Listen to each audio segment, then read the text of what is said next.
Depuis des temps immémoriaux, les hommes ont constamment aspiré à surmonter l'angoisse terrifiante liée à leur existence de mortels, cherchant ainsi le moyen de vaincre leur peur, d'apaiser leurs craintes et de dompter leurs pulsions destructrices. Certains historiteurs de l'Adeptus Administratum racontent que dès les temps antiques, les anciens philosophes de la Sainte Terra préconisaient que dans leur quête pour dominer leur peur, les hommes se devaient d'apprendre à contrôler leurs émotions. Afin de braver les terribles tragédies de l'existence, ils devaient être à même de se discipliner, dans le but de maîtriser leurs pulsions les plus sombres et pour être capables de réfréner la terrible violence qui se manifestait en eux. Cependant, les enseignements transmis par les anciens ont depuis bien longtemps été oubliés au fil des âges. Les innombrables âmes peuplant l'impérium du 40e millénaire connaissent dans leur grande majorité une vie tragique. Qu'il s'agisse des masses misérables peuplant les cités ruches, des légions de serviteurs et d'ouvriers donnant leur vie à l'effort de guerre, ou des milliards d'êtres humains servant dans les régiments de la garde impériale, tous vivent une existence gouvernée par la peur et la terreur, face aux dangers épouvantables d'un univers qui ne connaît que la guerre. Dans des conditions aussi tragiques, les sources d'espoir et de fierté sont bien peu nombreuses pour les citoyens de l'impérium. Seule la foi en l'empereur Dieu et les mythes et légendes au sujet de ses champions parviennent à apporter la force nécessaire au sujet de l'empereur pour surmonter des temps si sombres. Parmi ces mythes, nombreux sont ceux faisant référence aux guerriers héroïques et parfaits incarnés par les anges de l'empereur. Les récits honorant la bravoure et la perfection de chapitres tels que ceux des Imperial Fist ou des Ultramarines sont connus à travers les millions de mondes composant l'impérium. Cependant, il existe un chapitre dont la renommée est différente de celle de ses frères. Un chapitre maudit qui aurait dû disparaître à maintes et maintes reprises et qui, pourtant, continue de braver les tragédies qui viennent s'opposer à lui. Ce chapitre est celui des Blood Angels, les fils de Sanguinius. Malgré les innombrables situations désespérées auxquelles ils ont dû faire face, ces guerriers sont toujours ressortis victorieux, tel un ultime symbole de défiance face aux ennemis de l'Imperium, montrant à ceux-ci que la volonté humaine est en mesure de surmonter n'importe quelle épreuve. C'est sans doute pour cela que les récits entourant les exploits des Blood Angels touchent autant le cœur des citoyens de l'Imperium. Car ils sont des guerriers au destin tragique, des guerriers frappés par une terrible malédiction, destinés à mourir ou à succomber à leur folie, et qu'en dépit de cela, ils continuent d'affronter la tragédie de leur existence avec noblesse et courage. À de nombreuses reprises, ils auraient dû succomber à leur faiblesse, et pas un jour ne passe sans que ceux-ci doivent lutter pour maîtriser la terrible fureur tapis en eux. Néanmoins, malgré l'épreuve constante qu'ils leur est imposée, les Blood Angels, à travers l'héritage de leur primarque, ont toujours continué de lutter et n'ont jamais été vaincus, et cela en plus de 10 millénaires. Vous l'aurez donc compris, je vais aujourd'hui vous parler de la 9e Légion Astartes. Mais avant de débuter mon récit, vous devez savoir une chose. La 9e Légion ne cède jamais, elle ne recule jamais, et surtout, elle ne peut être arrêtée.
Suite à l'ère des luttes, l'humanité se trouvait au bord de l'extinction.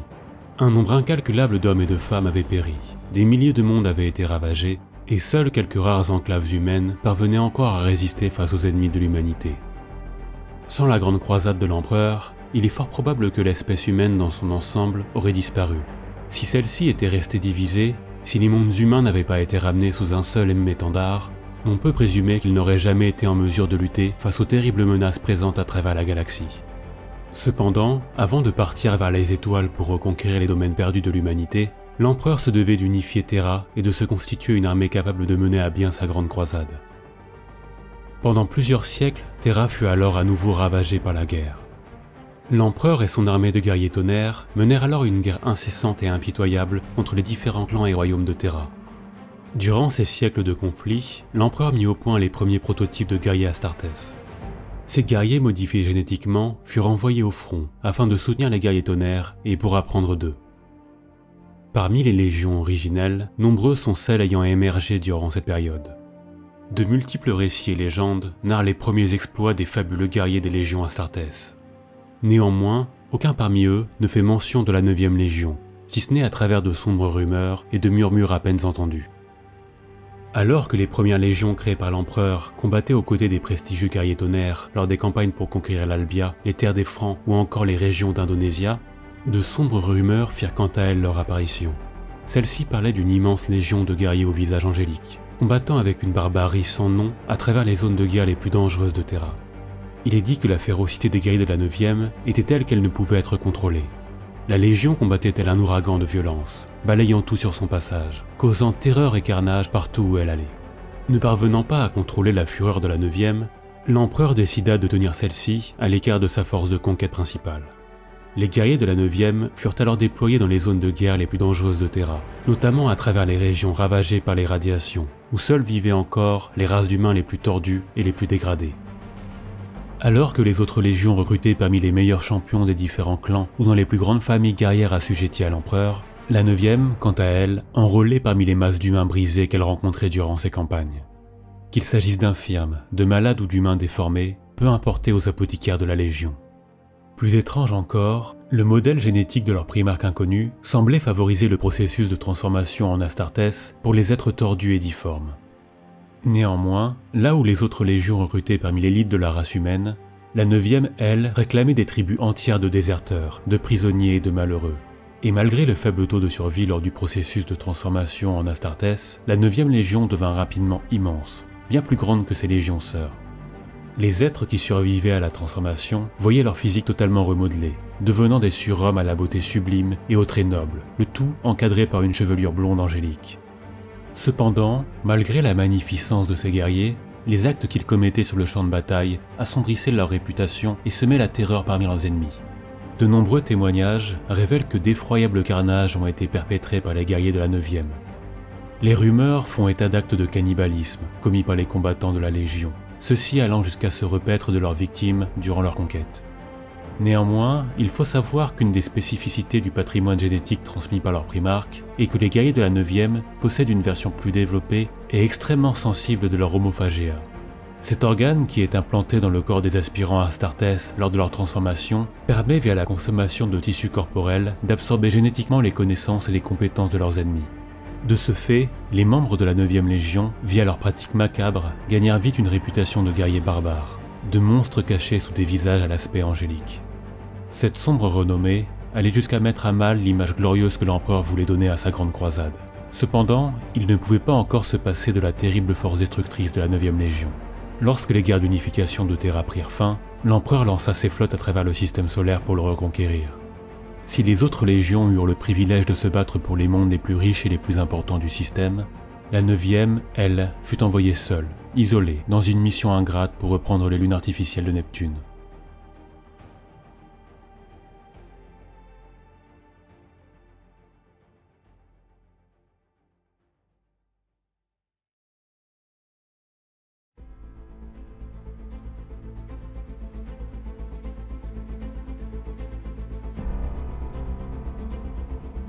Alors que l'empereur était occupé à revendiquer les chantiers spatiaux de Saturne et à obtenir l'allégeance de Mars, il confia la mission de purger les lunes artificielles de Neptune à la 9e Légion. Même si l'objectif principal était de purger ces lunes des repères de pirates et de mutants afin de rassurer les dirigeants du Mechanicum de Mars, l'empereur souhaitait aussi éloigner la 9e Légion du principal théâtre d'opération, en les envoyant effectuer une mission dont ils n'étaient pas censés revenir. Plus de 12 000 guerriers de la 9e furent donc envoyés combattre à travers les tunnels froids et sordides des lunes artificielles de Neptune. Durant plusieurs années, personne ne reçut de nouvelles de la 9e Légion. Ainsi, quand les flottes de l'Empereur atteignirent finalement les bordures extérieures du système, ils s'attendaient à trouver sur les lunes de Neptune les cadavres gelés de ses guerriers. Au lieu de cela, l'Empereur fut surpris de voir que la 9e avait une fois de plus triomphé. La campagne avait été terrible, les guerriers de la 9e Légion combattant dans de furieux corps à corps à travers les tunnels des lunes de Neptune. Des milliers d'Astartes de la Légion périrent dans cette longue guerre d'attrition, mais après des années de combats violents et barbares, les lunes avaient été finalement purgées. Chose encore plus impressionnante, l'effectif de la Légion était resté quasiment inchangé, ses rangs ayant été reconstitués à partir des déserteurs et mutants des lunes conquises. Au cours des décennies qui suivirent, la 9e fut à maintes reprises déployée à travers les théâtres d'opération les plus terribles, comme dans la ceinture de Kuiper ou dans les étendues infinies du monde de Rust. À chaque fois, on prédisait que la Légion serait vaincue. Pourtant, elle ressortait toujours victorieuse. La 9e Légion semblait être telle une bête monstrueuse, en constante évolution, ses guerriers devenant de plus en plus nombreux et de plus en plus aguerris à chaque nouvelle conquête. Néanmoins, les actes commis par la Légion continuèrent de gêner les représentants de l'Imperium naissant. Les guerriers de la 9e étaient notamment connus pour dévorer les meilleurs combattants adverses, afin d'acquérir leur expérience et pour continuer d'évoluer au combat. Même au sein de la Légion, les jeunes guerriers commencèrent à consumer les frères tombés au combat, dans le but de préserver leurs compétences et leur expérience durement acquise, tout en s'octroyant leur nom. Au fil du temps et des batailles, cette pratique devint une tradition honorée par la Légion, un rituel viscéral qui liait les survivants entre eux, malgré leurs origines souvent disparates. Pourtant, si ce rituel avait permis de créer des liens forts entre les membres de la 9e, il les éloignait aussi de leurs frères de l'armée impériale et des autres légions.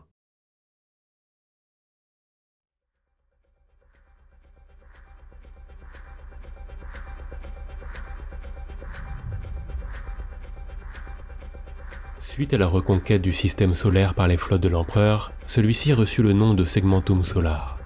Cependant, cet événement ne fut qu'une simple étape dans la grande croisade de l'Empereur, et bientôt, ces flottes s'élancèrent à travers la galaxie afin de conquérir les systèmes aux alentours. Au cours de ces nouvelles conquêtes, les flottes impériales découvrirent des mondes d'une telle hostilité pour le genre humain qu'ils furent nommés Zone Mortalis. Ces lieux étaient réputés pour leurs conditions extrêmes. Qu'il s'agisse de zones irradiées, de conditions climatiques cauchemardesques ou encore d'espèces hautement belliqueuses, les champs de bataille de ces mondes pouvaient ébranler la raison de la plupart des mortels. Parmi ces zones mortalis, peu d'entre elles avaient une réputation aussi terrifiante que celle du monde connu sous le nom de Kaiburan. Les premières expéditions menées sur cette planète avaient disparu sans laisser la moindre trace. 4 régiments entiers de l'armée impériale furent alors envoyés pour investiguer les lieux, avant de se volatiliser à leur tour. L'empereur décida de prendre la menace très au sérieux. En réponse, il ordonna le déploiement de 3 compagnies de la 9e Légion, afin de secourir les guerriers de l'armée impériale et d'assujettir la planète. Par le passé, le monde de Kaiburan avait été colonisé par les hommes. Toutefois, les siècles de guerre durant la Grande Nuit avaient fait de cet endroit un lieu cauchemardesque et inhospitalier. Les vastes étendues désertiques de la planète étaient balayées par des vents radioactifs, et de mystérieuses technosorcelleries semblaient bloquer les communications avec les vaisseaux en orbite. Au fil des siècles, et suite aux guerres nucléaires, les anciens colons s'étaient vus transformés en de monstrueuses créatures mutantes. La planète tout entière semblait être infestée par un nombre infini de ces êtres difformes. Ces monstruosités vivaient au sein de gigantesques bidonvilles, se nourrissant des rares créatures vivantes qu'elles trouvaient, ainsi que de leurs propres congénères. Ces pauvres êtres vivaient dans la terreur, asservis par un seigneur de guerre impitoyable du nom d'Eclobia, et par ses sorciers, d'anciens psycheurs ayant sombré dans la folie. Durant 3 mois solaires, les régiments de l'armée impériale avaient tenté de conquérir le monde, avant d'être submergés par les hordes de mutants qui s'étaient déversés sur eux. Depuis, les survivants s'étaient retranchés sur leur position, repoussant les assauts insensés des créatures. Des semaines passèrent ainsi, à lutter contre les légions infinies qui déferlaient sur eux. La situation était devenue critique, et c'est dans la frénésie du combat, alors que les lignes des défenseurs semblaient sur le point de céder, que les drop pods de la 9e Légion tombèrent du ciel, fracassant le sol sous leurs impacts. Les guerriers de la 9e se jetèrent alors avec fureur sur les créatures, démembrant leurs adversaires et déchiquetant leur corps avec leur épée tronçonneuse. Les hordes de mutants ne purent lutter face à une telle démonstration de force brute, et ils durent finalement se résoudre à battre en retraite. Après avoir sécurisé les défenses des régiments de l'armée impériale, les compagnies de la 9e partirent semer la mort et la destruction à travers les vastes étendues de Kaiburan. Durant les premiers mois de la campagne, l'avancée de la Légion semblait implacable. Cependant, le seigneur de guerre Eclobia, voyant le danger que représentaient les guerriers géants de l'Adeptus Astartes, envoya une armée gigantesque les arrêter. Celle-ci était composée de ses sorciers, de spécimens de mutants modifiés via des technosorcelleries et d'innombrables légions d'esclaves mutants. La bataille qui s'ensuivit fut effroyable, chaque frère de bataille tuant des dizaines et des dizaines de créatures avant de finalement succomber à leurs blessures. Après des heures de massacres sans fin, les guerriers de la Légion se retrouvèrent à court de munitions, condamnés à se battre avec des épées tronçonneuses et dentées. Par ailleurs, les nouveaux spécimens de mutants rencontrés parvenaient sans difficulté à fendre les armures des puissants Astartes. Les vagues d'ennemis qui continuaient de déferler sur la 9e menaçaient de les submerger, et il était désormais clair que la Légion était incapable de vaincre une telle force. Les guerriers de la 9e furent alors contraints de quitter le champ de bataille, se frayant un chemin à travers les lignes adverses au prix d'innombrables vies. À l'issue du combat, la 9e avait perdu l'équivalent en soldats de 2 compagnies. Pour un contingent aussi réduit, les chances de victoire face à un tel adversaire semblaient être réduites à néant. Dans une situation aussi désespérée, n'importe quelle autre légion aurait probablement tenté de quitter la planète, pour se replier et pour demander des renforts. Mais ce ne fut pas le cas de la 9e Légion.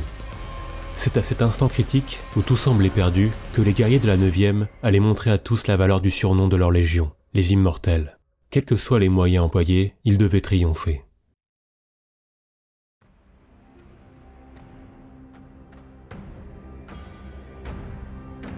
Les quelques centaines d'Astartes restants entrèrent alors dans une terrible guerre d'attrition qui allait durer plus de 12 années. Ne pouvant vaincre un ennemi aussi nombreux de front, les guerriers de la Légion adoptèrent des techniques de guérilla, frappant les villages ennemis avant de disparaître. Les assauts étaient brutaux et sans pitié. Les mutants capturés se voyaient dévorés par les guerriers de la Légion afin d'assouvir leurs besoins. De plus, les enfants des différents clans étaient enlevés lors des raids, dans le but de servir de matériel génétique aux apothicaires de la Légion et de former de nouveaux Astartes. Malgré la détérioration des souches génétiques et un taux de survie aux opérations extrêmement bas, la Légion parvint petit à petit à refaire ses effectifs. 12 années durant, les armées de Eclobia tentèrent de pousser les Astartes à un affrontement ouvert, en vain.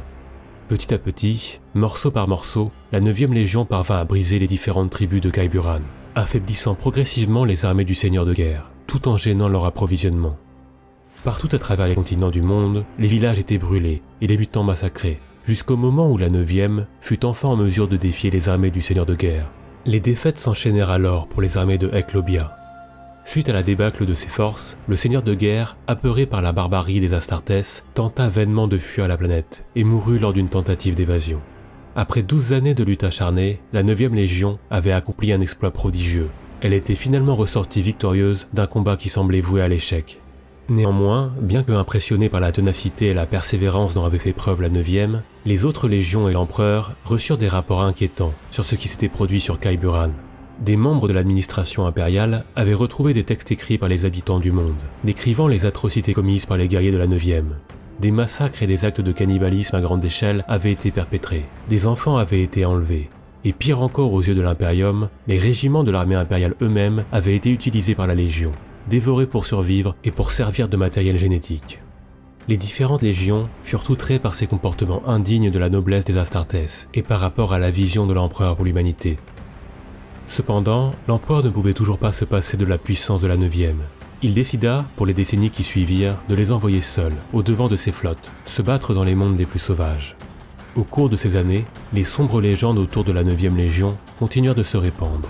Il est dit que lors du siège de Yarant, les guerriers de la 9e avaient décimé les prisonniers et s'étaient nourris de leur chair afin de démoraliser l'ennemi. Cet acte entraîna la fureur de Rogaldorn, le primarque des Imperial Fist. Néanmoins, il ne mit cependant pas fin aux exactions de la 9e. Plus le temps passait, plus il semblait évident que l'empereur allait bientôt déclarer la purge de cette légion à la réputation si gênante. C'est dans ce moment crucial qu'une flottille d'éclaireurs de la Grande Croisade découvrit un monde insignifiant de ruines et de déserts. Un monde qui semblait ne rien avoir à offrir, mais qui pourtant allait changer le destin de la 9e Légion à tout jamais. Un monde dénommé Baal.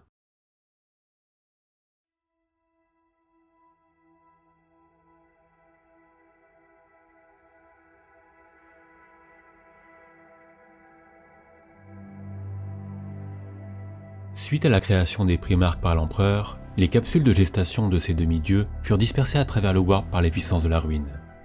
Bien qu'elles furent incapables de détruire les primarques, à cause des puissantes protections psychiques et physiques que leur avait imposé l'empereur, Les puissances démoniaques firent néanmoins de leur mieux pour modifier le travail de l'empereur à leur propre fin.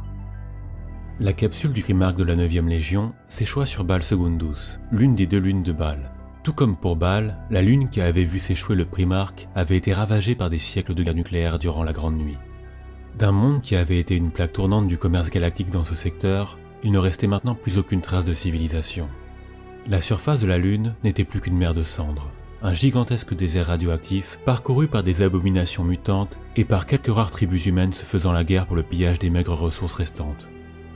L'histoire concernant l'enfance de l'être qui prendra le nom de Sanguinius reste en grande partie méconnue. Nous savons seulement que celui-ci, même en comparaison de ses autres frères primarques, connut une jeunesse des plus violentes et des plus brutales. Il erra seul pendant des années à travers le désert, frôlant la mort à maintes reprises en combattant contre les horreurs mutantes de Baal Secundus. Cette enfance passée dans la solitude, à arpenter un monde cauchemardesque, aurait rendu fou n'importe quel être humain, ou en aurait fait une bête sauvage, mais ce ne fut pas le cas de Sanguinius. Après plusieurs années d'errance, Sanguinius fit pour la première fois la rencontre d'une tribu de nomades. Ces êtres difformes et malades furent à la fois stupéfaits de voir qu'un enfant avait pu survivre seul aux conditions inhumaines de ce monde, mais ils furent aussi terrorisés par l'apparence du garçon. Durant sa croissance, de grandes et magnifiques ailes blanches avaient poussé dans son dos. Toute sa vie, les origines de ces ailes furent un mystère. Personne ne sait si cette apparence unique était due aux travaux de l'empereur ou si les radiations de Baal Secundus provoquèrent cette mutation génétique étonnante. Étonnés par l'apparence du jeune primarque, nombreux parmi les membres de la caravane voulurent tuer le garçon, le voyant comme un mutant. Cependant, la compassion prit le dessus sur leur peur face à l'inconnu, et ils finirent par accueillir le jeune homme au sein de leur tribu. En dehors de ses ailes, l'apparence de Sanguinius était à ce point parfaite que les légendes sur sa beauté sont encore contées de nos jours à travers l'Imperium. Le primarque possédait un corps parfait, un visage angélique, doux et d'une noblesse inégalée, le tout encadré par une longue chevelure couleur d'or. Sanguinius était la représentation même des anciens mythes terriens. Il était la vision même d'un ange véritable. Mais en dehors de sa beauté sublime, la véritable force de Sanguinius était son esprit. Le primarque était un être d'un calme et d'une sagesse infinie. La discipline qu'il s'était imposée parvenait à tempérer la rage dans son âme. Lehman Russ, le primarque des Space Wolves, dira que s'il est un cœur noble sous une apparence féroce, Sanguinius, lui, est d'une apparence noble cachant pourtant en son cœur une fureur à nul autre pareille. Ce n'est que lorsque le jeune primarque atteignit l'âge adulte que les membres de sa tribu eurent l'occasion d'observer la terrible fureur du grand ange. Un jour, alors que ses compagnons étaient attaqués par un groupe de pillards du désert, Sanguinius ressentit le danger qui pesait sur ses proches et laissa libre cours à sa fureur pour la première fois. Il est dit que ce jour-là, le primarque tua à lui seul 100 hommes, les massacrant un à un avec une violence irréelle pour protéger les siens. Au cours des décennies qui suivirent, les légendes au sujet d'un ange protégeant les malades et les malheureux se répandirent à travers tout Baal Secundus. En peu de temps, les tribus d'humains difformes errant à travers les déserts de cendres se joignirent à Sanguinius. Pour les habitants de Baal Secundus, le grand ange était devenu un véritable dieu. Après avoir regroupé les différentes tribus humaines, Sanguinius apporta un peu de paix au peuple de ce monde. De nombreuses villes et villages furent érigés pour protéger les hommes des menaces du désert. L'eau fut puisée dans les tréfonds du sol de la Lune, et bientôt, la civilisation se mit à se développer petit à petit. Bien que la situation de son monde se soit améliorée, Sanguinius demeurait inquiet pour son peuple. Le primarque possédait une autre capacité troublante. Il était hanté par des visions de mort et de mauvais présages. Dans ses cauchemars, une vision revenait souvent. L'arrivée d'un roi sinistre et inconnu qui causerait le malheur du peuple qu'il aimait tant.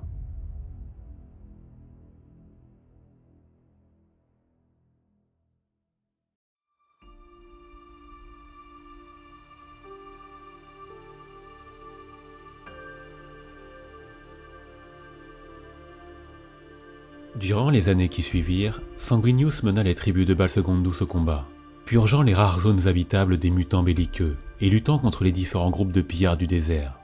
Néanmoins, le jeune primarque essayait à chaque fois qu'il en avait la possibilité de résoudre les conflits entre les tribus humaines par la diplomatie. Durant son règne sur les tribus de Baal, il inculqua ses idéaux à son peuple. Aux yeux du primarque, rien n'était plus important qu'une société dirigée par la justice. Et bien que la violence soit parfois nécessaire, elle devait être toujours tempérée par la sagesse. Les années passèrent, et Sanguinius savait que le temps avec ce peuple qu'il aimait tant lui était compté. Un beau jour, échappant à la vigilance de ses guerriers et de ses disciples, il partit seul à travers le désert. Lorsque l'empereur arriva sur Baal Secundus, celui-ci fut étonné de voir que son fils perdu l'attendait, seul au milieu du désert. Quand Sanguinius rencontra son père pour la première fois, il tomba à genoux devant lui et lui offrit son service en échange de la vie de son peuple, craignant la colère d'un homme qui avait juré de renverser toute forme de religion. L'empereur fut ému par un tel acte de noblesse de la part de son fils et accepta. La vérité impériale serait exempte de balles et de ses lunes, et aucun autre navire impérial ne se poserait à nouveau sur Balle Secundus, sauf à la demande de Sanguinius lui-même. Le primarque de la 9e quitta alors son monde natal, laissant sa gestion à des régents de confiance et partit commencer son service auprès de l'empereur. Après avoir étudié le fonctionnement de l'Imperium et de ses merveilles technologiques sur Terra, l'empereur fit part à son fils de sa vision pour le futur de l'humanité et du rôle qui allait lui être donné. Avant de prendre le contrôle de sa légion, Sanguinius fut envoyé rejoindre la légion des Luna Wolves de son frère Horus, afin d'être formé par celui-ci aux arts de la guerre. Au cours des années qui suivirent, Horus devint un réel mentor pour Sanguinius, et les deux frères nouèrent rapidement une relation très forte. Il ne fallut pas longtemps à Horus pour se rendre compte des capacités exceptionnelles que possédait son frère, même en comparaison des autres primarques. Bientôt, les différentes flottes de la 9e Légion furent convoquées pour rejoindre la flotte des Luna Wolves. Suite aux événements ayant entaché la réputation de la 9e, la Légion avait été divisée en plusieurs sous-flottes, envoyées aux confins de la galaxie. Il fallut presque 2 années standards pour réunir les différents chapitres de la 9e Légion. Pendant ce temps-là, Horus en profita pour renseigner tout ce qu'il pouvait à son frère. Lorsque les différentes compagnies de la 9e Légion furent rassemblées dans le système de Tegar, il leur fut donné l'ordre de se rendre à la surface du monde de Tegar Pantorus. C'est au milieu de la tempête, alors que les éclairs déchiraient le ciel et que la pluie s'abattait sur les terres sinistres de ce monde, qu'une armée de tueurs au regard froid et au visage angélique se rassembla. Les capitaines de la 9e Légion attendaient impatiemment l'attribution de nouveaux ordres, comme une promesse de massacre futur. C'est à ce moment que des vaisseaux de transport portant l'héraldique des Luna Wolves descendirent à travers les cieux et se posèrent en surface. Des guerriers en armure blanche sortirent des Stormbirds, accompagnés d'un être à la carrure imposante qui n'était pas Horus Lupercal. Sanguinius se présenta alors devant ses hommes. Il déploya ses grandes ailes blanches et releva son visage, pour que tous puissent contempler la perfection de leur père génétique. Lorsque Sanguinius posa les yeux sur les guerriers de sa légion, il vit les cicatrices d'innombrables batailles sur leur visage. Ces guerriers n'étaient pas des hommes à être impressionnés par le faste ou le cérémonial, ni même par la simple force. Alors que la tempête se déchaînait autour d'eux, le primarque s'avança vers ses fils et se mit à genoux devant eux. Au lieu d'exiger leur allégeance, il leur offrit la sienne. Ses fils, qui avaient pourtant tout offert au nouvel Imperium, n'avaient reçu en retour jusque-là que du mépris et de la méfiance. Voir ainsi leur père génétique leur offrir sa loyauté raviva une flamme au fond de leurs âmes.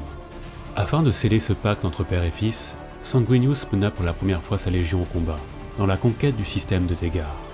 Cette terrible campagne contre des hordes abumènes et des créatures mutantes peuplant le système dura des années. Au fil des batailles, Sanguinius put voir la bravoure et le courage de ses fils au combat, et il fut fier d'eux. En revanche, le primarque fut en proie à une terrible culpabilité en observant la fureur effroyable de ses fils, reconnaissant là l'écho de ses propres défauts. Sanguinius se sentit alors extrêmement triste de n'avoir pu être présent pour guider ses fils. Mais malgré cela, malgré des siècles de carnage, il arrivait à voir en eux une lueur de noblesse, presque éteinte, telle une braise demandant à être ravivée.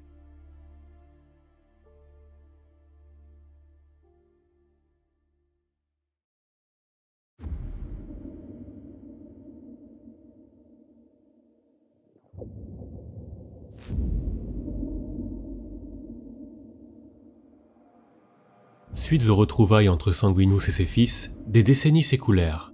Le primarque, de par ses actes héroïques et le sang qu'il avait versé au combat, gagna le respect inconditionnel de ses hommes. Durant cette période, Sanguinius continua d'avoir des visions de terribles présages. Il voyait un avenir dramatique pour ses fils. Ceux-ci allaient devenir de véritables monstres, les jouets d'une fureur sombre et impitoyable au service du mal. Néanmoins, Sanguinius ne sombra jamais dans le désespoir, et il décida qu'il allait prouver que l'on pouvait défier le destin. À la fin de la campagne de Tegar, le primarque déclara « Même si une obscurité plane sur eux, même si un avenir trempé de sang et d'horreur leur est promis, ils sont encore des anges de sang. » Et c'est ainsi que la 9e Légion acquit son nouveau nom, les Blood Angels. Suite à cela, Sanguinius se tourna vers la personne en qui il avait le plus confiance, et alla demander des conseils à son frère Horus. Le primarque des Luna Wolves, honoré de pouvoir aider son frère qu'il aimait profondément, accepta de l'accompagner dans cette quête pour sauver sa légion. Les compagnies des Blood Angels furent alors divisées et envoyées pour se battre auprès des Luna Wolves de Horus.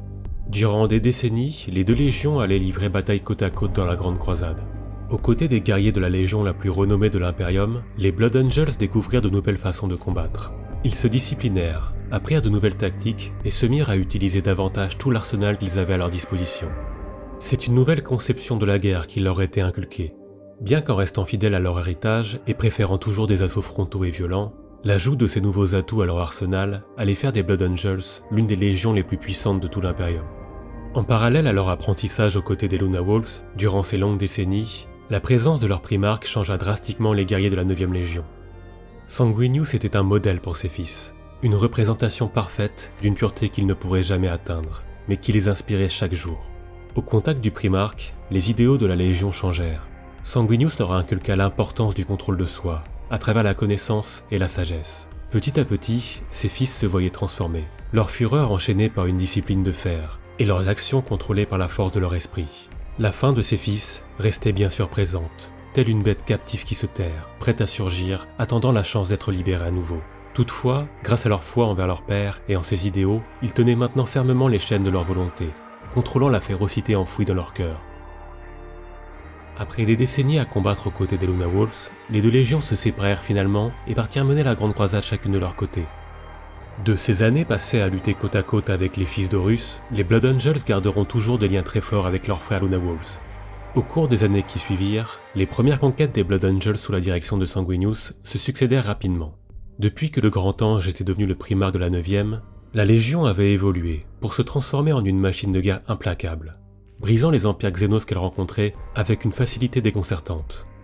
En parallèle aux premières conquêtes de la 9e, Sanguinius fit de Baal et de ses lunes le fief de sa légion. Sur Baal, il fit ériger la grandiose forteresse monastère des Blood Angels, connue sous le nom de l'Arx Angelicum. Sanguinius ne savait que trop bien à quel point les conditions de vie de Baal étaient cauchemardesques. C'est ainsi que les Blood Angels se mirent à recruter parmi les guerriers des différentes tribus de ce monde, cherchant ceux en mesure de survivre à cet enfer. Les guerriers difformes et brisés des clans se voyaient offrir la possibilité de rejoindre la 9e Légion s'ils réussissaient à atteindre les murs de la forteresse. Ceux qui réchappaient à cette épreuve subissaient ensuite les opérations requises pour être transformés en Blood Angels. Bien que peu survivaient à la douleur infligée par cette épreuve, ceux qui y parvenaient recevaient une récompense à la hauteur de leur souffrance. Être remodelés en des guerriers à la beauté parfaite et à l'allure noble. Au fil des siècles et des conquêtes, les Blood Angels continuèrent d'aiguiser constamment leur esprit et leur volonté, à travers l'étude et les épreuves de la guerre. Ils devinrent des guerriers d'une grande sagesse, respectés dans tout l'Imperium autant pour la fureur dont ils pouvaient faire preuve au combat que pour leur sang-froid hors du commun. Cependant, une terrible malédiction pesait sur les guerriers de la 9e Légion. Durant les combats, il arrivait que certains frères perdent la raison, submergés par leur fureur, ne distinguant plus leurs alliés de leurs ennemis. Ces guerriers se voyaient être éliminés discrètement par leurs frères, afin de ne pas attirer l'attention. Durant toute la grande croisade, Sanguinius se sentit terriblement coupable du sort de ses fils, pensant que ce qui leur arrivait était dû à un défaut caché dans ses gènes et qu'il le leur avait transmis. Parallèlement aux conquêtes de ses flottes, Sanguinius chercha constamment un moyen de guérir ses fils de cette affliction. Jamais il ne parla de ceci à quiconque, de peur que l'empereur l'apprenne et qu'en voyant une telle tare génétique chez ses fils, qu'il ne décide de les exterminer. Terrorisé par cette idée, Sanguinius assuma la responsabilité de cette quête seule, aidé uniquement par sa garde personnelle dans sa recherche d'un remède. La seule autre personne, en dehors de ses fils les plus proches à qui il se confiera, sera son frère et confident, Horus.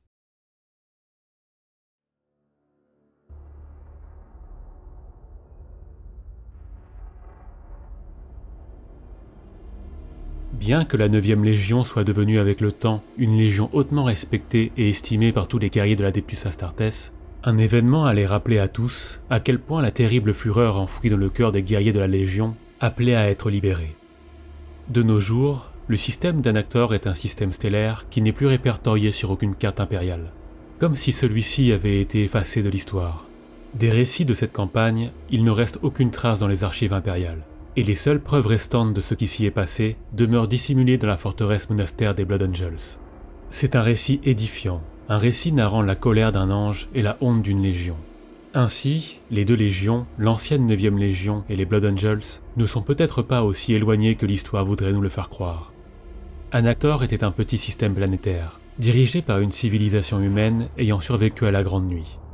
La mission de ramener Anactor sous le contrôle de l'Imperium fut attribuée à Sanguinius. Celui-ci déploya alors 12 compagnies de ses Blood Angels dans le système. Après que les négociations eurent échoué, la 9e Légion se lança dans la conquête des différents mondes du secteur. Les guerriers des mondes d'Anactor, bien qu'augmentés cybernétiquement, n'étaient pas de taille face aux puissances d'Astartes. Cependant, ceux-ci se battaient avec une telle détermination et avec un tel courage qu'ils s'attirèrent l'admiration du primarque et de ses guerriers.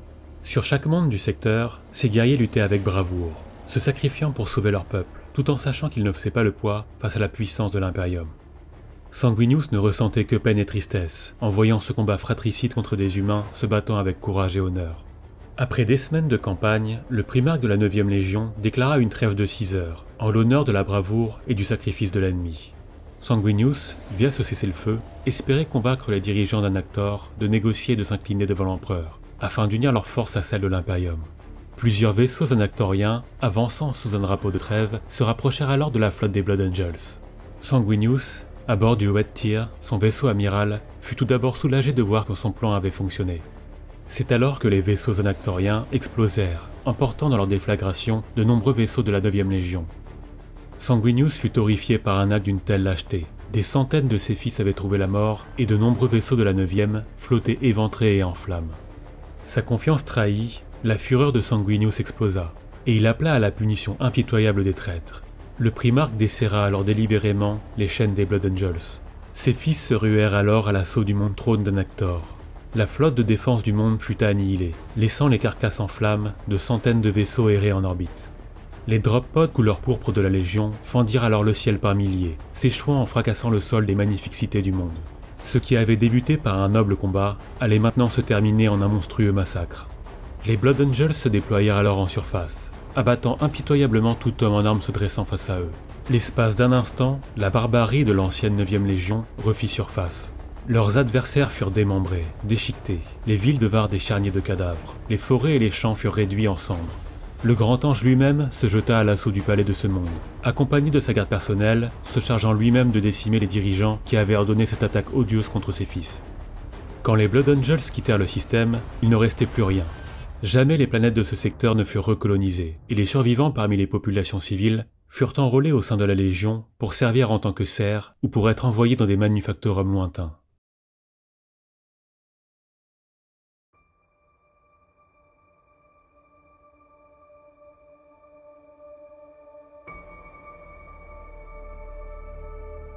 Durant le siècle qui suivit, les campagnes victorieuses s'enchaînèrent pour la 9e Légion.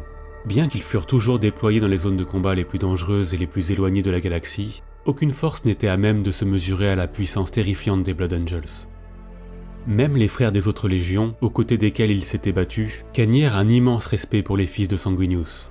Les guerriers de la 9e étaient vus par les autres légions comme des combattants proches de la perfection, alliant fureur et sagesse, tout en se battant avec intelligence et sang-froid.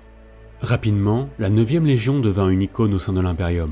Ces troupes étaient perçues comme l'incarnation des parfaits combattants qui étaient censés représenter les guerriers de l'Adeptus Astartes. Leur manière de faire la guerre, toujours très impressionnante, alliée à la noblesse de leur allure et de leur comportement, firent de la 9e Légion un sujet de choix pour tous les commémorateurs impériaux, qui narrèrent bientôt leurs exploits à travers tout l'Imperium. Mais l'élément primordial qui avait transformé cette légion de parias en une légion révérée dans tout l'Imperium avait été l'arrivée de Sanguinius. Le primarque avait complètement transformé sa légion, et cela en quelques décennies, pour en faire une des légions les plus puissantes et les plus respectées de l'Adeptus Astartes. Si de nombreux primarques éprouvaient de la jalousie ou faisaient preuve de rivalité entre eux, il n'en était rien pour Sanguinius. Sa présence, toujours agréable et souriante, semblait attirer l'affection de tous. Qu'il s'agisse de ses frères primarques ou de n'importe quel dirigeant planétaire, tous étaient subjugués par le comportement calme et doux du primarque. Sanguinius était à la fois aimé de tous et respecté pour sa terrible puissance. De ce fait, lorsque l'empereur décida de choisir un maître de guerre pour le remplacer à la tête de la Grande Croisade, de nombreux observateurs impériaux pensèrent en toute logique que Sanguinius serait l'élu. Face à ses frères Horus, Guilliman et du Lion, Sanguinius avait bel et bien toutes les chances de devenir le successeur de l'empereur. Cependant, ce fut Horus Lupercal qui fut choisi pour ce rôle. Cet événement attira la jalousie de certains de ses frères, mais pas celle de Sanguinius. Le primarque de la 9e Légion n'éprouva que de la joie et de l'admiration en voyant ce frère qu'il adorait plus que tout autre obtenir le titre de maître de guerre. Suite à la nomination d'Horus, Sanguinius jura fidélité à son frère et partit reprendre la Grande Croisade auprès de ses fils. Durant les années qui suivirent, la 9e Légion continua d'écrire son histoire glorieuse. À maintes reprises, elle fut envoyée porter secours à des enclaves humaines assaillies. elle participa à la conquête de nombreux mondes et continua de déchaîner sa fureur impitoyable sur les différents empires Xénos qui se dressaient sur son chemin.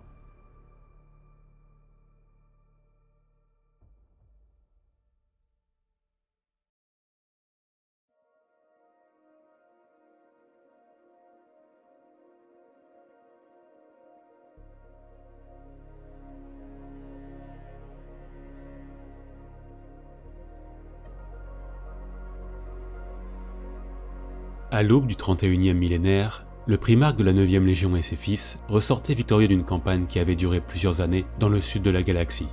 Suite à cette nouvelle réussite, Sanguinius retourna vers le maître de guerre, attendant une nouvelle assignation. Ce qu'il ignorait, c'est que durant ce laps de quelques années, son frère Horus avait frôlé la mort et était ressorti transformé de cet événement. Suite à sa corruption par les puissances du chaos, Horus commençait à planifier dans l'ombre sa future guerre contre l'empereur.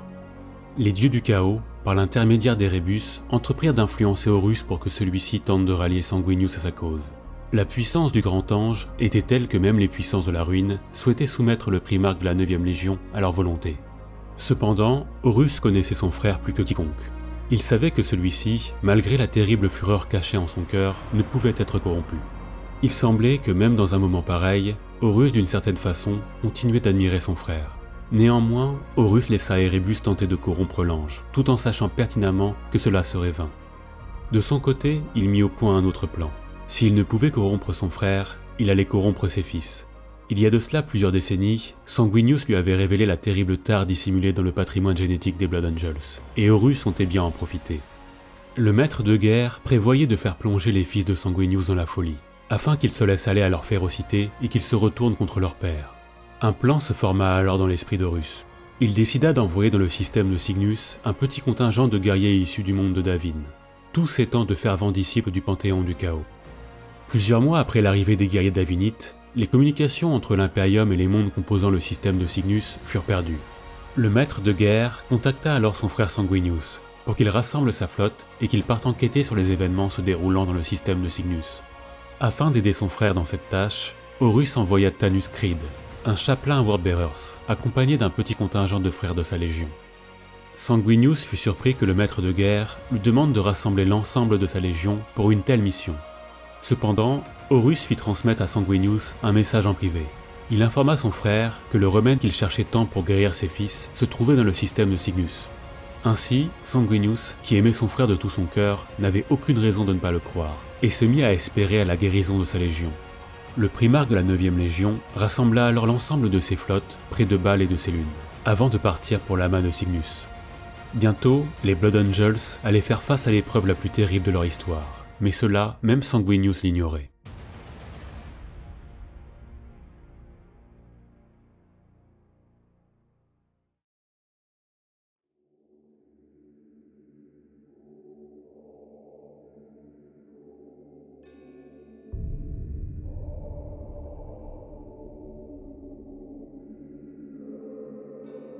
Le système de Cygnus se trouvait à l'est galactique de Terra, dans l'Ultima Segmentum. Ce système, qui avait été assujetti à l'Imperium durant les premières années de la Grande Croisade, était composé de nombreux mondes ruches et de plusieurs planètes agricoles et minières.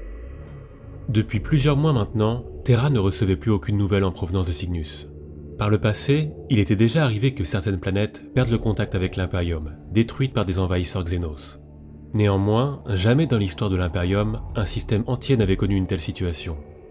Des premiers vaisseaux envoyés pour investiguer, aucun ne revint de Cygnus. Ce furent finalement les puissants Blood Angels qui reçurent l'ordre de se rendre sur place afin d'enquêter et pour purger une éventuelle menace. L'ensemble de la 9e Légion, accompagné par un petit contingent de Worldbearers et de Space Wolves, se prépara au voyage dans le Warp pour atteindre le système de Cygnus. Durant leur voyage dans le monde immatériel, de nombreux serviteurs humains de la Légion commencèrent à entendre des voix et à avoir des visions cauchemardesques. Les premiers événements étranges commencèrent lorsqu'au fil des semaines, de nombreux cas de suicide parmi les équipages humains de la flotte furent rapportés. Malgré cela, la flotte parvint à atteindre le système de Cygnus saine et sauve.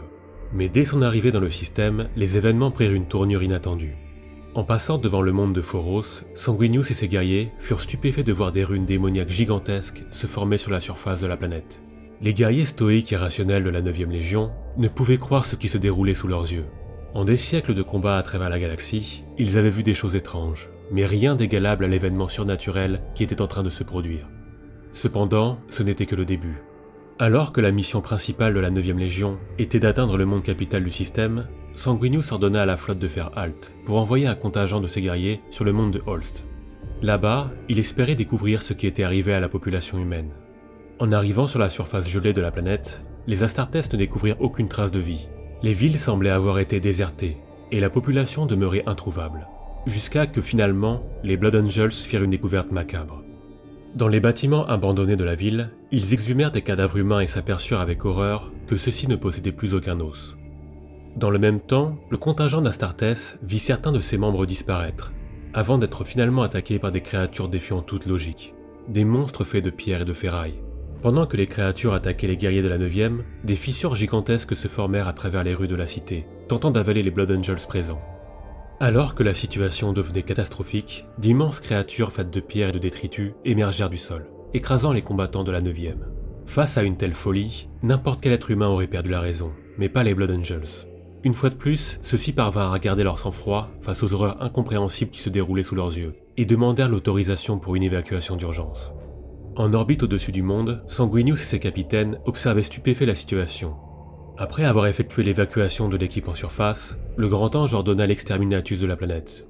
Lorsque les canons du Red Tier firent feu, il sembla que le monde lui-même avait pris vie, se tordant de douleur face à cet assaut avant d'être finalement détruit. Néanmoins, le cauchemar des Blood Angels ne faisait que commencer. Les navigateurs de la flotte informèrent Sanguinius que le système entier semblait être recouvert par un voile opaque. Jugeant ce phénomène impossible, l'ange et ses capitaines envoyèrent un vaisseau éclaireur à la bordure du système. Observant la scène à partir de son vaisseau amiral, Sanguinius vit avec horreur la destruction du vaisseau éclaireur par des puissances démoniaques, lorsque celui-ci tenta de franchir le voile pour quitter le système. De plus, les astropathes de la flotte informèrent le Primarque que le voyage dans le Warp était impossible. Ceux ayant tenté d'ouvrir un passage avaient sombré dans la folie avant de mourir. L'ensemble de la 9e Légion était maintenant pris au piège dans le système de Cygnus. Refusant d'avancer plus loin dans le système, ne connaissant pas l'adversaire qu'il affrontait, Sanguinius ordonna à la flotte de s'immobiliser. Il envoya 2 missions sur les mondes de Skoltrum et de Talok, afin d'essayer d'en apprendre davantage sur les menaces auxquelles il faisait face. Il fallut toute la détermination et la volonté d'un primarque tel que Sanguinius pour ne pas paniquer dans une telle situation. Cependant, l'état de la flotte empirait de jour en jour. Les suicides se multipliaient parmi l'équipage humain, et chaque jour, de nombreux commémorateurs ou serviteurs au service de la Légion se perdaient dans la folie avant d'être mis aux arrêts. Sur Talok, la 11e et la 94e compagnie furent envoyées explorer les ruines de ce monde à moitié immergé par les océans. Une fois sous terre, la 11e compagnie fut prise au piège par des hordes de créatures semblables à des démons des anciens mythes terriens. Voyant le danger de la situation, le primarque ordonna le repli de ses forces. Il s'ensuivit une retraite désespérée de 8 heures, qui coûta la vie à des centaines de guerriers de la Légion. En surface, les zones d'atterrissage étaient pratiquement envahies par des hordes de créatures volantes monstrueuses. Les Blood Angels luttèrent avec acharnement afin de sécuriser une zone d'évacuation pour leurs frères qui se repliaient depuis les souterrains de la ville. Aidés par les bombardements orbitaux de leur flotte, les survivants de la 11e compagnie parvinrent à quitter la surface, cela au prix de lourdes pertes et n'ayant fait aucune découverte significative. Sur Skoltrum, la 24e compagnie trouva les restes d'une frégate de défense ayant tenté de fuir le système. Les Blood Angels détectèrent au fin fond du vaisseau un groupe de survivants. Une mission de sauvetage fut alors mise en œuvre pour ramener les rescapés à bord du Red Tiers afin qu'ils puissent raconter au primarque ce qui s'était passé.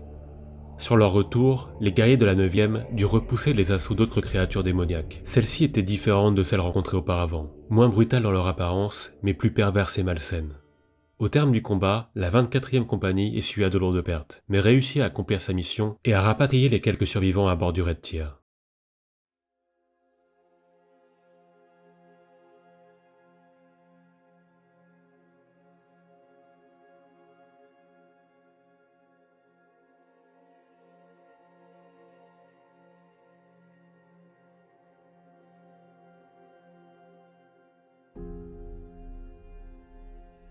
De retour à bord du Red Tier, les survivants informèrent l'ange de ce qu'ils avaient vu. Quelques mois auparavant, des hommes originaires de Davin étaient arrivés sur Cygnus Prime, le monde capital du secteur. Depuis leur arrivée, les événements étranges s'étaient succédés. Les rapports à propos de disparitions parmi la population s'étaient multipliés, et certaines rumeurs évoquaient l'apparition de créatures cauchemardesques. Des pluies de sang commencèrent à s'abattre sur le monde, et chaque jour, de plus en plus de personnes semblaient sombrer dans la folie. Le groupe de survivants avait alors décidé de quitter Cygnus Prime. Finalement, ils se rendirent compte que la corruption s'était répandue aux autres mondes du système. Les questions se succédèrent alors dans l'esprit de Sanguinius. Tout ceci semblait trop parfait, trop organisé pour être un hasard. Mais pour le moment, il ne souhaitait pas se poser davantage de questions, par crainte des réponses qu'il trouverait. Quoi qu'il en soit, il était maintenant certain que la source de ce mal provenait de Cygnus Prime. Le primarque ordonna alors à l'ensemble de sa flotte de prendre la direction du monde capital de Cygnus. Lorsqu'ils arrivèrent en orbite de Cygnus Prime, les capitaines de la Légion furent à nouveau stupéfaits. Le monde qu'ils voyaient ne correspondait en rien aux informations d'archives qu'ils possédaient. La couleur de la planète avait changé, et désormais elle arborait un répugnant jaune pu. Le monde semblait être étouffé par d'épais nuages orageux, qui se déplaçaient selon des trajectoires défiant toute logique météorologique. Encore plus étrange, les lunes de Cygnus Prime avaient disparu. Alors que Sanguinius observait ce monde depuis l'orbite, une faille dans le warp se déchira à l'intérieur même du sanctuaire du primarque. Un prince démon du nom de Kiris se présenta à Sanguinius. Le démon déclara être un envoyé du dieu Slanesh, et que dorénavant ce système lui appartenait. Avant de partir, il se moqua de Sanguinius, l'invitant à venir le rencontrer sur Cygnus Prime. Au même moment, une vague d'énergie psychique vint frapper la flotte des Blood Angels. L'ensemble des équipages humains de la flotte sombrèrent dans la folie, ne pouvant supporter les visions cauchemardesques qui leur étaient imposées. Seuls quelques rares humains, possédant une volonté hors du commun, parvinrent à ne pas succomber à la folie, mais demeurèrent tétanisés par la peur, incapables de se lever.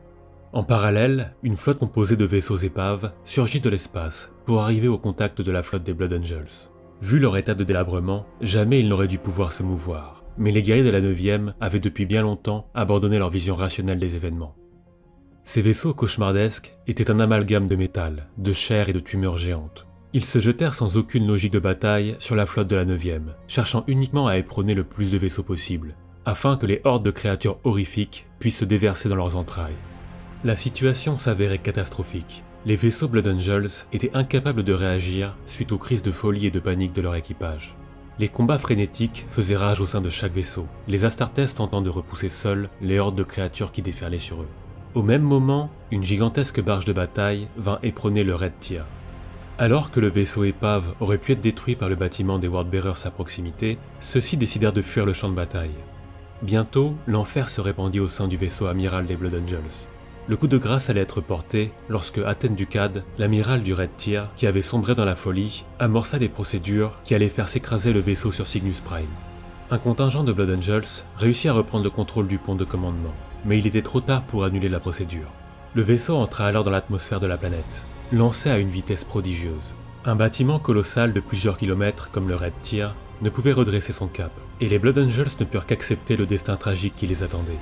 Mais c'est à ce moment-là, alors que les énormes plaques de métal du vaisseau commençaient à se disloquer, que Sanguinius entra dans la salle de pilotage. Ses guerriers l'informèrent qu'il était trop tard, et que rien ne pouvait être fait pour empêcher le Red Tier de s'écraser. Sanguinius s'avança, souriant et calme. Il posa sa main sur la commande de contrôle du vaisseau. Là, il s'adressa à l'âme du Red Tier comme s'il parlait à un vieil ami.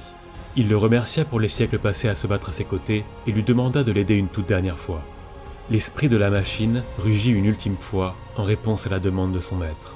Des vrilles d'énergie jaillirent dessous le Red Tier. Le vaisseau lutta de toute sa force contre l'attraction de la planète, parvenant finalement à ralentir sa chute. Le vaisseau amiral de la 9e Légion s'échoua dans le désert de Cygnus Prime, en ayant accompli sa mission. Même s'il était en ruine, sa chute progressive avait permis aux Blood Angels d'en ressortir vivants.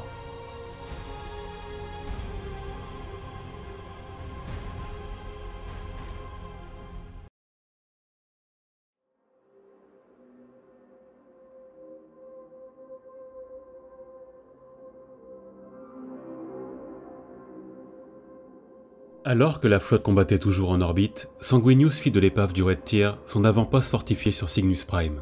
De là, il rassembla toutes les compagnies disponibles et ordonna à ses scouts d'effectuer des missions de reconnaissance, afin d'examiner la région et de trouver l'ennemi. Dans l'attente de ces renseignements, le primarque demanda la tenue d'un conseil de guerre d'urgence avec ses capitaines. C'est devant ce rassemblement des plus grands héros de la Légion que le capitaine Amit de la 5e compagnie prit la parole, pour oser dire à l'ange ce qu'il pensait. Pour Amit, il ne faisait aucun doute que la Légion avait été guidée vers Cygnus pour tomber dans un piège. Tout était trop bien organisé, trop planifié. De plus, il informa son primarque qu'il avait observé les Worldbearers missionnés par le maître de guerre fuir la bataille. Ceux-ci avaient été envoyés pour les surveiller, et le coupable derrière tout cela ne pouvait être qu'Horus lui-même. À peine eut-il fini sa phrase que Sanguinius se jeta sur lui à une vitesse surhumaine, pointant son épée à quelques centimètres de son visage, se retenant de le tuer pour avoir osé proférer un tel blasphème. Sanguinius, tiraillé par son chagrin, savait pourtant que son capitaine avait raison et réprima sa rage. Ne pouvant comprendre pourquoi son frère l'avait trahi en lui faisant miroiter une promesse de rédemption, il se reprit et décida de se focaliser sur ce qu'il devait faire pour sauver ses fils. C'est à ce moment-là que les scouts de la Légion rapportèrent à leur maître ce qu'ils avaient trouvé. Ceux-ci avaient fait une sinistre découverte. Une gigantesque cathédrale de la taille d'une petite ville trônait au milieu du désert, et celle-ci était entièrement composée d'ossements humains. Sanguinius comprit avec effroi ce qui était arrivé aux cadavres des hommes de ce système. Il semblait que l'ignominie dont étaient capables ses ennemis était sans limite. Là, de toute cette folie, Sanguinius décida qu'il était temps d'en finir. Il était temps de faire payer les monstres cachés derrière ces atrocités.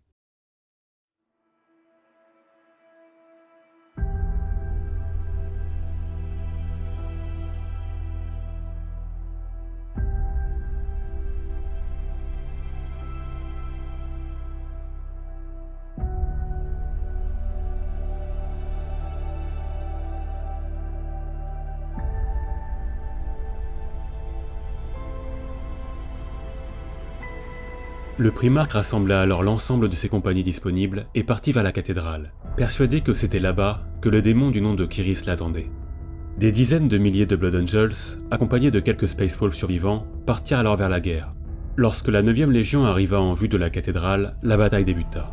Des hordes de créatures cauchemardesques se jetèrent alors sur la 9e Légion. Des abominations volantes mi-chauve-souris mi-homme, accompagnées de chiens démoniaques colossaux, se jetèrent sur les premières lignes des Blood Angels.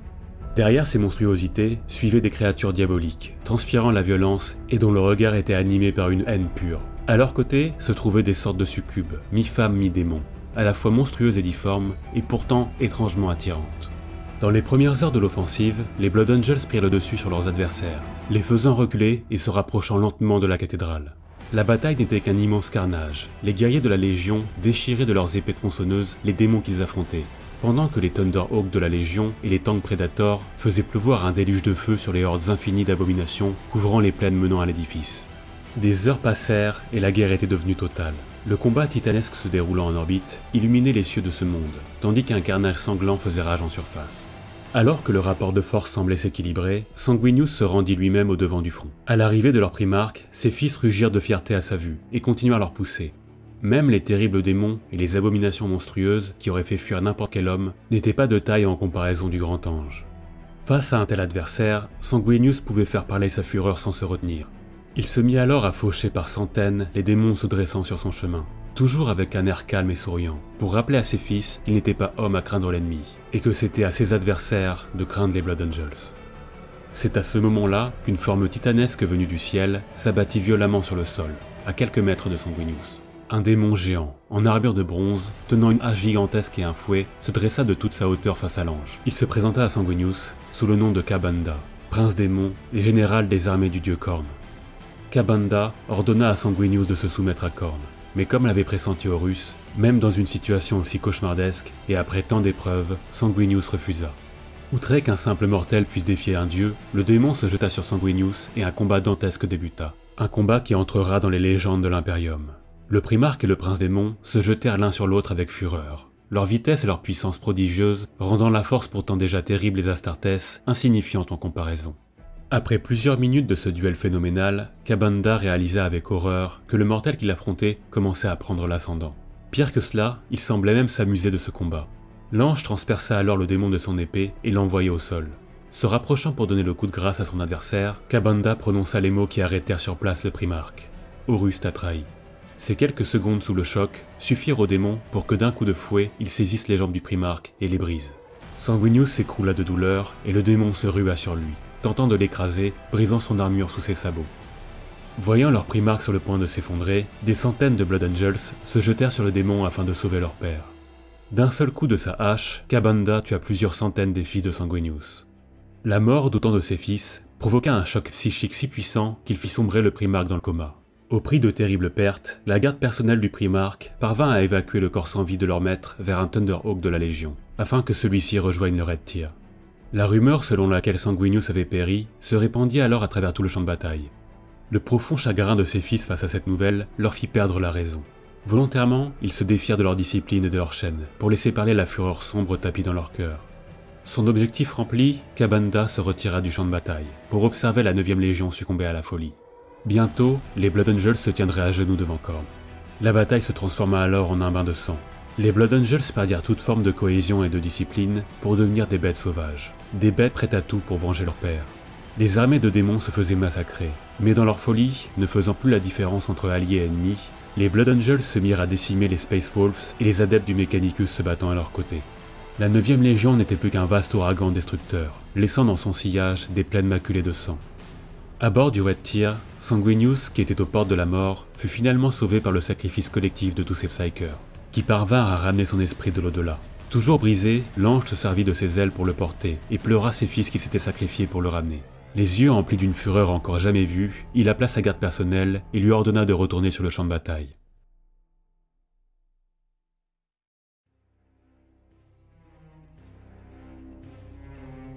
Les Thunderhawks de la garde survolèrent la bataille qui faisait rage pour atteindre la cathédrale. Sanguinius, lui, volait à leur côté, pourfendant les cieux à une vitesse irréelle. Voyant le massacre se déroulant en dessous de lui, son chagrin et sa fureur ne furent que renforcés. Lorsqu'il atteignit finalement la cathédrale, il s'arrêta pour que tous ses fils puissent voir qu'il était encore en vie. Cette vision du retour de leur primarque apaisa momentanément les guerriers de la Légion. Et c'est sous le tonnerre des cris de ses fils que Sanguinius partit pour la confrontation finale, un combat pour l'âme de sa Légion. L'ange trouva au cœur de la cathédrale Kabanda et Kyris. Les deux démons furent stupéfaits du retour de l'ange. Le démon de Khorne provoqua le primarque, lui disant que sa légion était perdue et qu'il aurait mieux fait de fuir après sa défaite. Sanguinius se jeta sur lui avec une haine et une puissance insoupçonnée. En parallèle à leur duel, un violent combat fit rage, la garde du primarque retenant les démons pendant que Sanguinius affrontait Kabanda. Incapable de tenir face à la fureur du primarque, le démon fut vaincu et renvoyé dans le warp. Alors qu'il s'avançait pour régler son compte avec Kyris, le démon l'arrêta et proposa un marché à Sanguinius. S'il se sacrifiait, s'il acceptait en lui la puissance corruptrice emmagasinée par les émotions de ses fils, alors sa légion serait épargnée. Sanguinius, prêt à tout pour sa légion, accepta le pacte du démon. Au dernier moment, l'un des fils de l'ange se sacrifia à sa place, se condamnant ainsi à une éternité de souffrance. Fou de rage face à cet imprévu, le démon n'eut pas le temps de prononcer la moindre parole. Sanguinius se projeta vers lui, et le regard empreint de tristesse, suite au sacrifice de son fils, il décapita le démon. Suite à cet événement, les guerriers de la Légion reprirent leurs esprits. Nombreux parmi les frères de la Légion furent pris de honte et de remords face à leur faiblesse et pour les actes abjects qu'ils avaient commis. La 9e avait vaincu, mais une souillure s'était immiscée dans l'âme des guerriers de la Légion. Une souillure qui ne s'estomperait jamais, une souillure qui hanterait le cœur de la Légion et de ses descendants pour l'éternité. Après avoir purgé Cygnus Prime des dernières présences démoniaques, en surface et en orbite, le bilan était lourd. Les pertes au sein de la Légion s'avéraient catastrophiques. L'ensemble des serviteurs et de l'équipage humain avaient péri, et des dizaines de milliers de guerriers de la 9e avaient succombé. Pourtant, malgré tout cela, la 9e Légion avait fini par triompher. Et de ce fait, elle avait infligé à Horus Lupercal sa toute première défaite.